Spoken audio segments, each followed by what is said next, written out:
In prehajamo na drugo točko, vprašanje in pobude. Na zastavljeno vprašanje svetniške skupine SDS Francija Spruka bo odgovoril Sandi Borc, na vprašanje samostojnega svetnika LTS Antona Toneta Smolnikarja bo odgovoril Tadej Kovačič, na pobudo svetniške skupine LSU magistr Šemca Mujanoviča pa bo odgovorila Barbara Strajnar. Besedo ima gospod Franci Spruk v imenu svetniške skupine SDS. Izvolite. Ja, lepo pozdravljeni, gospod župan, hvala za besedo. Zdaj, na tej cesti, če ste videli vprašanje, gre za cesto Kamnik-Vransko ali pa Kamnik-Lučica. Včasih smo ji rekli cesta smrti. V zadnjih letih so se pa stvari toliko izboljšale, da lahko rečemo, da je stvar toliko v redu, da lahko rečemo, da smo dosti bolj varni, nismo pa še čisto. No in zato gre naš predlog, ali pa tudi moj osebno, v Soteski pri hišni številki 73 pa do avtobusne postaje Zaporebr, to se pravi v smeri Kamnik-Vransko, je približno 250 metrov cesta še brez pločnika ali pa za, bomo rekli, prehoda oziroma cestišča oziroma za prehode dosti nevarna zadeva. Zdaj, odgovor sem dobil, da je te zadeve so bile že podane naprej in bi res prosil, da probamo čim prej, to se pravi in z temi zaščitami na avtobusnih postajah v tem delu, ki tudi še ni tam gor zadeva, pa je tudi menda že bila dana pobuda, da se še ta del nevarne, ker je pač precej oster ovinek, zadeve so dosti nevarne in bi res prosil, če se da to v bližnji prihodnosti izrihtati. Hvala lepa za odgovor. Hvala. Besedo ima Sandi Borec. Hvala lepa za besedo vam. Občinska uprava je že pripravljeno projektno nalogo za izgradnjo hodnika za pešce posredovala Komisiji za potrjevanje projektnih nalog na Direkcijo Republike Slovenije za infrastrukturo v potrditev. Zaradi trenutne situacije in nevarnosti širjenja nalezljive bolezni te zaradi zagotavljanja varnosti potrditev projektne naloge traja malo dlje. Po potrditvi projektne naloge s strani komisije bo izbrani projektant pričel s projektiranjem hodnika za pešce od stanovanjskega objekta Soteska 73 do obstoječe avtobusne postaje v Porebru.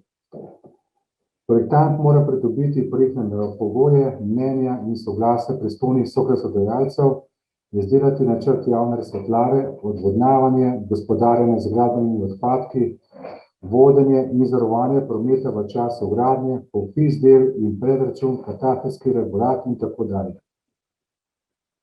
Po izdelani projektni dokumentaciji je potrebno v skladu s pravilnikom za izvedbo investicijskih vzdrževalnih del in vzdrževalnih del v javno korist na javnih cestah obvezno izvesti recenzijo projektne dokumentacije, kjer se preveri presoja racionalnosti projektne rešitve, usklajenosti projektne rešitve s projektno nalogo, pravili stroke in pa predpise. Za takšen obseg del je rok za izdelavo projektne dokumentacije od 120 do 180 dni. Pred samo izgradnjo pločnikov je seveda potrebno zagotoviti sredstva v občinskem proračunu. Pridobiti pa je potrebno tudi soglasje za posege na zasebna zemljišča in pripraviti razpisno dokumentacijo za izbiro izvajalca. Predmetne investicije se lahko realizira v roku dobrega leta, če so vsi zgornji pogoji izpolnjeni. Prizadevali si bomo, da bomo letos pripravljeni projekt in da se na omenjeni krak pločnika umesti enega izmed naslednjih proračunov. Je pa potrebno poudariti, da smo za avtobusni postajališči ob hiši Porebr 1 že zaprosili za nastrešnici in da bo s to realizacijo pločnika dejansko možno priti od Kamnika do naselja Vil po varni poti. V preteklem letu je bil namreč izveden pločnik med Markovom in Virom ter nadaljevanje od Podkoruške do Srednje vasi. Prizadevamo si, da bomo čim več prometnic varnih tudi za najšibkejše udeležence v prometu. Hvala lepa vam. Hvala. Zdaj, bi želeli dodatno vprašanje, gospod Spruk, ali je bilo zadostno odgovorjeno? Ja, hvala lepa. Jaz mislim, da je bila zadeva dosti kakovostno odgovorjena, bi pa res prosil tudi, apeliram na vse ostale svetnike in da se zavedajo tega pomena in tako, kot je tudi Sandi zdaj omenil, da imamo potem od Kamnika pa do Srednje vasi praktično dosti varno pot, je pa tudi to treba še povedati, da je tudi, gre tudi za otroke, ki hodijo na avtobusno postajo in je tam nekaj hiš zdaj do tega postajališča v Porebar ali pa tukaj v Soteski, da se priključijo na ta hodnik za pešce, kar resen problem, no, tako da bi res prosil, da tle intenzivno pristopimo k realizaciji tega projekta. Hvala lepa. Dobro, hvala. Zdaj besedo ima svetnik Anton Tone Smolnikar v imenu Liste Toneta Smolnikarja. Izvolite. Župan, hvala za besedo. Moje vprašanje. Pred nekaj leti so na Brezjah nad Kamnikom iz vodohrana zgradili nekaj 100 metrov novega cevovoda, ki se je končal z gasilskim hidrantom sredi travnika na Zakrižnici, kot rečemo. Oziroma to domačini pravijo. Že takrat so se uporabniki spraševali, kakšen namen ima ta vod velikega profila, saj ničemer ne izboljšuje oskrbe, pravzaprav pritiska s pitno vodno številnih domačinov in vikendašov. Ampak zelo malo je vikendašov v zadnje čase, v glavnem je priseljenih veliko domačinov že torej. Zlasti v višjih predeljih pa morajo, ali moramo, lahko rečem, uporabljati tako imenovani hidropak, da sploh vodovod uporabljamo in da iz pipe priteče voda. Kakšna? Starejši prebivalci vedo povedati, da je slab pritisk tudi v nižjih predeljih sredi vasi, vzrok pa v slabo vzdrževanem in premajhnem vodohranu. Vprašanje. Kdaj je bil nazadnje obnovljen vodohran, saj se bo kmalu pravijo domačini, jaz sem si ga zadnjič ogledal, pa nisem not zlezel, ker ne moreš, ker je zaprt. Da se bo sesul torej vase. Kakšne in kolikokrat pristojni opravljajo kontrolo glede kakovosti? Neuradno je voda, predvsem pa poleti, ko jo je manj, zelo slabe kakovosti, menda tudi včasih smrdi, saj tu vemo kmečko okolje in slab vodohran iz okolja lahko marsikaj tudi potegne. Kakšni, zanimajo me, rezultati meritev kakovosti oziroma onesnaženosti in ali je pričakovati tu izgradnjo večjega vodohrana, saj je oskrba z vodo večkrat, zlasti poleti, okrnjena ali pa jo povsem tudi zmanjka. Veliko zanimanje, pa vemo, je spet za novo gradnjo na tem območju, pa seveda to skrb še povečuje. To je to. Dobro, hvala. Besedo ima Tadej Kovačič v imenu občinske uprave. Izvolite, Tadej. Hvala za besedo. Vodohran Brezje je del vodovodnega sistema Kamniška Bistrica, ki se napaja iz zajetij Slevo in Bele vode. Upravljalec vodovoda, komunalno podjetje Kamnik d.o.o., vodohran redno vzdržuje, v celoti pa vodohran še ni bil obnovljen. Po mnenju upravljalca vodovoda je vodohran v stabilnem stanju in ne potrebuje celovite prenove, potrebna so manjša vzdrževalno obnovitvena dela, kot na primer menjava kovinskih armatur, ki pa se izvajajo v okviru razpoložljivih sredstev. V letu 2020 je bil prenovljen sistem daljinskega nadzora, ki omogoča daljinsko upravljanje in nadzorovanje vodohrana in črpališča, ki ta vodohran oskrbuje, s čimer se je olajšalo in optimiziralo upravljanje vodovodnega sistema. Nov sistem omogoča tudi hitrejše zaznavanje okvar na vodovodnem sistemu in njihovo sanacijo. V letu 2017 se je dogradilo vodovodno omrežje, ki omogoča oskrbo s pitno vodo više ležečih objektov, ki pa morajo imeti zaradi prenizke višinske razlike med vodohranom in objekti za dvig tlaka nameščene črpalke, hidropake. Na vodovodnem sistemu Kamniška Bistrica se redno izvaja državni monitoring kakovosti pitne vode. V letu 2020 so bili odvzeti 4 vzorci. Izvajalec gospodarske javne službe oskrbe s pitno vodo pa redno izvaja tudi notranji nadzor kakovosti pitne vode. V letu 2020 je bilo odvzetih 17 vzorcev na tem sistemu. Od skupno 21 vzetih vzorcev na celotnem vodovodnem sistemu Kamniška Bistrica je bilo 6 vzorcev neskladnih, zaznane so bile koliformne bakterije, zato je upravljalec vodovoda izvedel potrebne ukrepe za odpravo neskladnosti.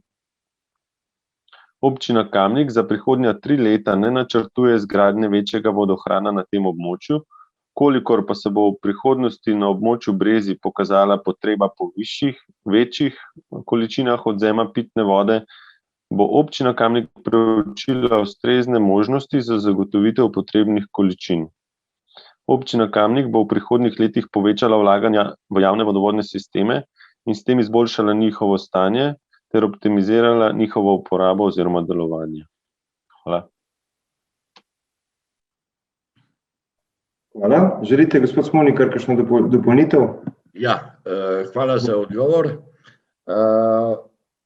Predvsem bi želel morda, da bi v odgovoru slišal, ali je tudi v Brezjanskem vodohranu prišlo do onesnaženja, kdaj so bile zadnje meritve, morda bi tudi pismeno lahko moji listi sporočili, ali so bili tudi tu negativni vplivi, kot vemo, kot sem že rekel, tu je kmečko okolje, torej ali so tudi na tem sistemu, kajti vemo, vodohran je star približno 45 do 50 let, tisti, ki ne veste, mladinske delovne brigade so bile takrat aktualne in gimnazijci so gradili ta vodovod. Torej, ta vodohran je en najstarejših, če pozabimo tiste, ki so 100 in več let stari.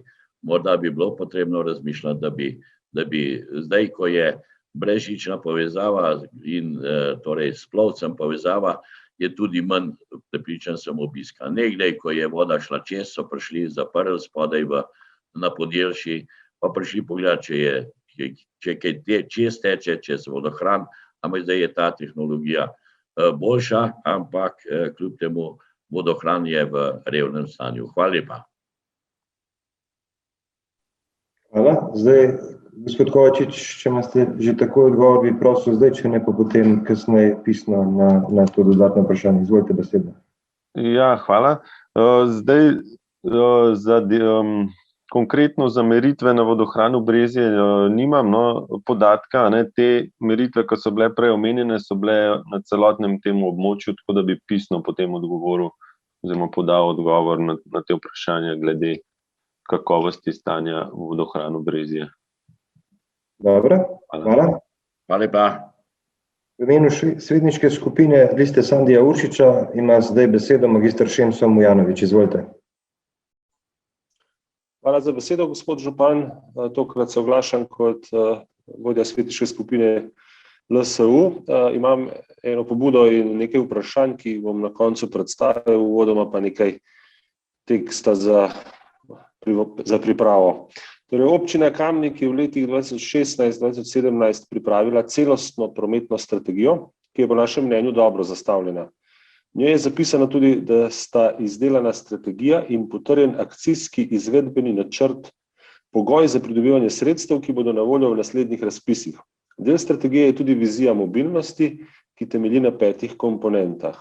Prvič, varnost za vse udeležence v prometu s posebno skrbjo za ranljive skupine in ljudi s posebnimi potrebami. Drugič, dobra dostopnost do vseh točk v občini za prebivalce in obiskovalce vseh generacij. Tretjič, pretežna raba trajnostnih oblik prevoza, ki omogoča hiter, učinkovit, ekonomičen in čistejši prevoz. Hoja, kolesarjenje, javni potniški promet in druge oblike okolju prijaznejšega prevoza. Četrtič, informacijski podpori in drugih sodobnih rešitvah mobilnosti, ki odpirajo nove podjetniške priložnosti. In pa petič, odgovornemu ravnanju in medgeneracijskemu sodelovanju, ki se odražajo v zadovoljstvu ljudi. Cilji strategije so konkretno opredeljeni do leta 2030 in kot taki so tudi merljivi. Revizija je na časovnici zapisana za obdobje 2 do 5 let. Tudi odgovori na vprašanja, kako bomo to dosegli, so razmejeni na prvih 5 let ali pa po prvih 5 letih. Zato v Listi Sandija Uršiča menimo, da bi bilo dobrodošlo, da podrobno pregledamo, kaj je bilo narejeno in pa skupaj preverimo, kje cilje dosegamo in kje za njimi zaostajamo. Ker gre za obsežen dokument, predlagamo, da se tokrat izpostavi samo najbolj aktualne zadeve, kje dosegamo cilje in kje najbolj zaostajamo. Celovit pregled narejenega in načrtovanega pa lahko obravnavamo na eni izmed naslednjih sej. Zdaj imam pa 4 vprašanja. Primer teh ciljev in vprašanj so pa sledeči. Opredeljeno je takole: do leta 2018 pridobiti rešitve za odpravo evidentiranih nevarnih točk na šolskih pešpoteh. Vprašanje: ali imamo evidentirane vse nevarne točke na šolskih poteh? Naslednja, do leta 2030 vsako leto odpraviti najmanj 3 nevarne točke na šolskih pešpoteh. Vprašanje, ki se nanaša na to, koliko nevarnih točk na šolskih poteh smo že odpravili. Potem je zapisano, da do leta 2018 evidentiramo nevarne dostope do vrtcev. Vsako leto urediti najmanj eno nevarno območje ob vrtcih. Ali imamo evidentirane vse nevarne dostope do vrtcev in pa koliko teh nevarnih območij smo uredili? In pa zadnji primer, do leta 2020 urediti ustrezno razsvetljavo prehodov za pešce in jih opremiti s svetlobno signalizacijo. Vprašanje je, koliko prehodov za pešce je bilo urejenih in koliko jih je še potrebno urediti. Hvala za odgovore. Hvala. V imenu občinske uprave ima besedo Barbara Strajnar. Izvolite. Hvala lepa. V letu 2017 je občina Kamnik v skladu s smernicami Ministrstva za infrastrukturo pripravila celostno prometno strategijo, katere glavni namen je bil določiti usmeritve za razvoj prometa in mobilnosti v občini Kamnik ter določiti potrebne akcijske korake za doseganje zadanih ciljev. Cilji, ki so postavljeni v okviru CPS, so usmerjeni k uvajanju principov trajnostne mobilnosti ter k zagotavljanju večje varnosti prometnih poti za različne skupine prebivalcev s posebnim poudarkom na pešcih, kolesarjih in ostalih ranljivih skupinah. V obdobju 5 let po sprejemu CPS morajo občine Ministrstvu za infrastrukturo poročati o uspešnosti sledenja zadanim ciljem in nalogam, ki so bile postavljene v okviru akcijskega načrta. Do sedaj so bila pripravljena 3 poročila. Prvo poročilo z izhodiščnimi podatki je bilo pripravljeno leto 2018, naslednja v letu 2019 in 2020. V vseh dosedanjih poročilih je bilo preko spremljanja posameznih kazalcev viden napredek na področju trajnostne mobilnosti. V nadaljevanju navajamo nekaj ukrepov, s katerimi smo zasledovali in tudi dosegali cilje CPS v preteklih letih. Urejenih je bilo okoli 5 km novih površin za varno gibanje pešcev, hodniki za pešce. Urejenih je bilo cirka 800 metrov novih kolesarskih poti. Postavljena so nova parkirišča za kolesa, 6, in polnilnice za električna kolesa, 3. Vzpostavljen je sistem izposoje električnih koles, 7 postaj. Na novo urejenih in rekonstruiranih je bilo več prehodov za pešce, 20. Postavljeni sta počivališči za gibalno ovirane, 2. Postavljenih je 7 polnilnic za polnjenje 14 električnih vozil. Zgrajeno je postajališče Park and Ride Kamnik. Vzpostavljen je parkirni režim na Veliki planini. CPS je zelo ambiciozen dokument, zato marsikje ne dosegamo zastavljenih ciljev. Zahtevnejša področja, kjer bo potrebno vložiti dodaten trud, so gotovo javni potniški promet, umirjanje prometa v mestu in v dolini Kamniške Bistrice, vplivanje na spremembe potovalnih navad in še kaj. Občina Kamnik bo po 5 letih uveljavitve CPS izvedla prenovo dokumenta. Sestavni del prenove bo analiza ukrepov in doseganja ciljev, ki smo si jih zastavili ob sprejetju leta 2017. Prenova dokumenta je predvidena v letu 2022 in bo predstavljena tudi na občinskem svetu.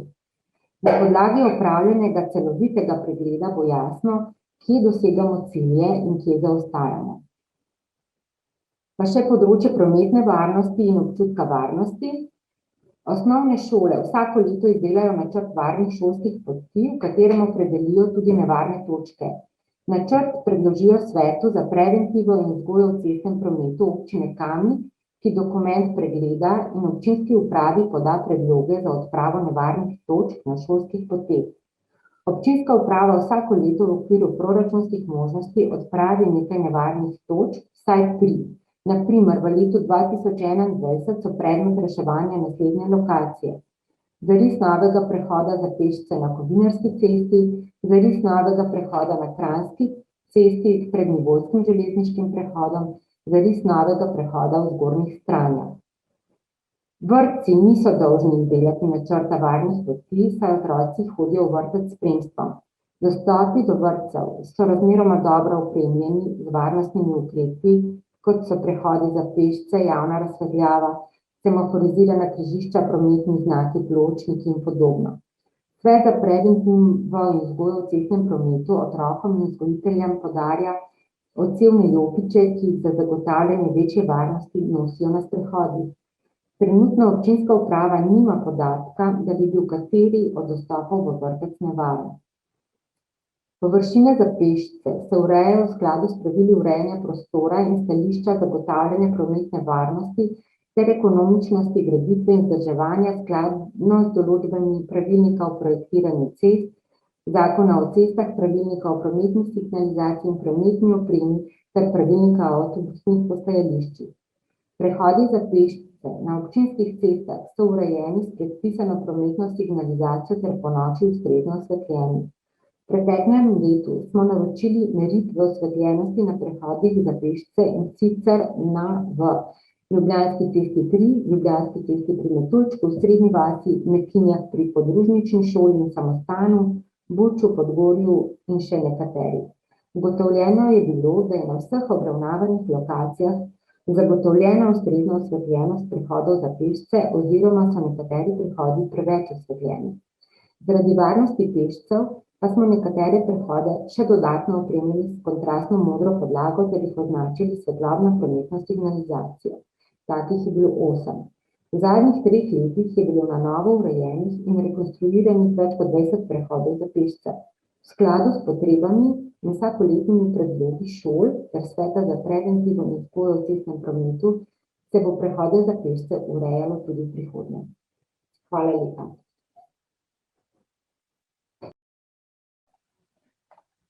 Hvala, Barbara. Magister Šemso, želite dodatno vprašanje? Jaz bi se zahvalil gospe Strajnarjevi za temeljite odgovore. Dobil sem vse, kar sem želel. Kot vedno je pripravila zelo lepe odgovore, oziroma smo zadovoljni. Ta pobuda, da bi pa bilo na seji, se bo pa pač izpolnila z obravnavo te prenove dokumenta v letu 2022. Tako da hvala lepa. Dobro, hvala. Zaključujem točko 2 in